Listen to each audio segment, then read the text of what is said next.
Hoy vamos a meternos en un tema que, la verdad, es bastante polémico. Vamos a analizar el argumento de una fuente que sostiene algo bastante radical, que la doctrina cristiana del Espíritu Santo, tal y como se conoce mayoritariamente hoy, no es la original, que es de hecho una versión que se fue alterando, que se fue corrompiendo con el paso de los siglos.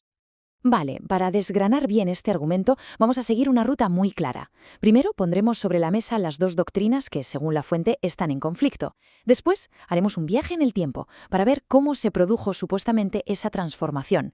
Luego analizaremos qué consecuencias negativas dice el autor que tuvo este cambio para los creyentes. Y terminaremos con su conclusión, una llamada a lo que considera una reforma pendiente.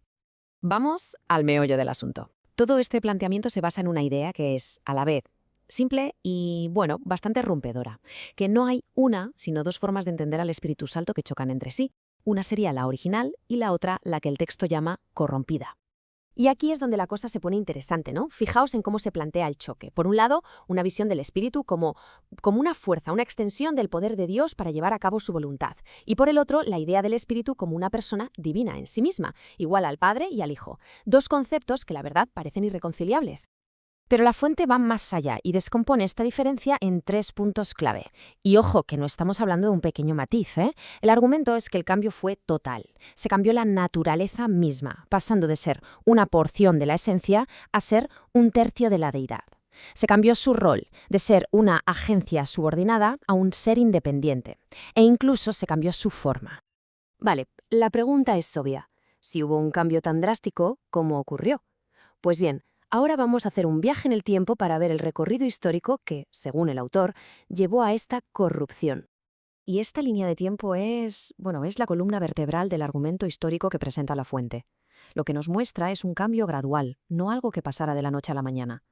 Empieza en el siglo II con una idea todavía un poco vaga y poco a poco, a lo largo de siglos y de concilios, esa idea se va puliendo, se va solidificando, hasta que culmina en el dogma de la Trinidad que conocemos. Y para que veamos que esto no sale de la nada, el texto se apoya en citas de los primeros padres de la Iglesia, como Tertuliano. Esta metáfora que usa del fruto y la raíz se presenta como una prueba de esa confusión teológica inicial, de esa lucha por intentar definir qué era exactamente el espíritu antes de que la doctrina quedara cerrada y sellada.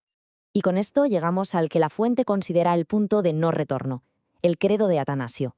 Con esta afirmación tan paradójica de que 3 son 1 y 1 son 3, el texto argumenta que la doctrina corrompida deja de ser una opinión más y se convierte, por así decirlo, en la ley, en la postura oficial de la Iglesia.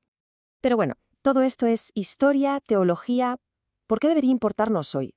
Pues el autor insiste en que esto no es solo un debate académico. Defiende que este cambio tuvo consecuencias muy reales y muy profundas para la gente de a pie, para los creyentes. La propia fuente se hace la pregunta y va directa al grano. ¿Cuál es el verdadero problema con todo esto? Y la respuesta que da tiene que ver con algo fundamental, la relación entre la fe y la razón. Y aquí la tenemos, la respuesta. Este es el corazón de la crítica.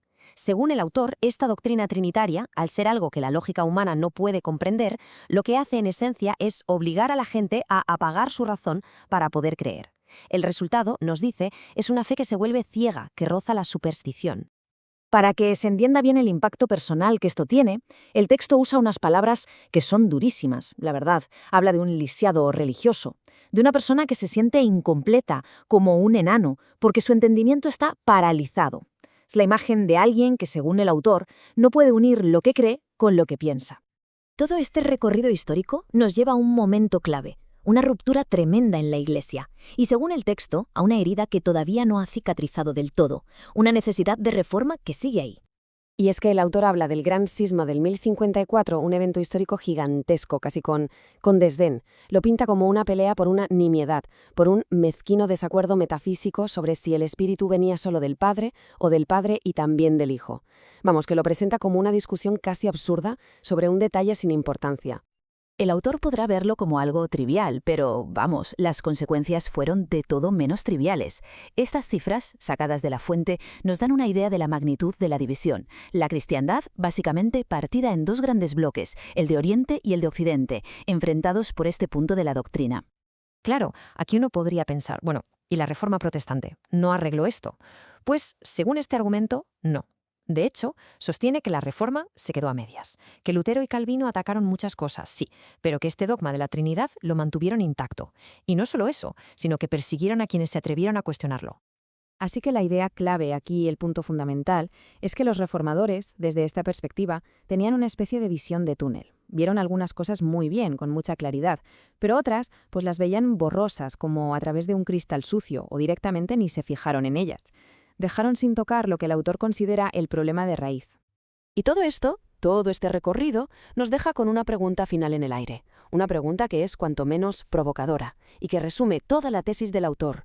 ¿Es posible tener una fe que sea al mismo tiempo racional y religiosa?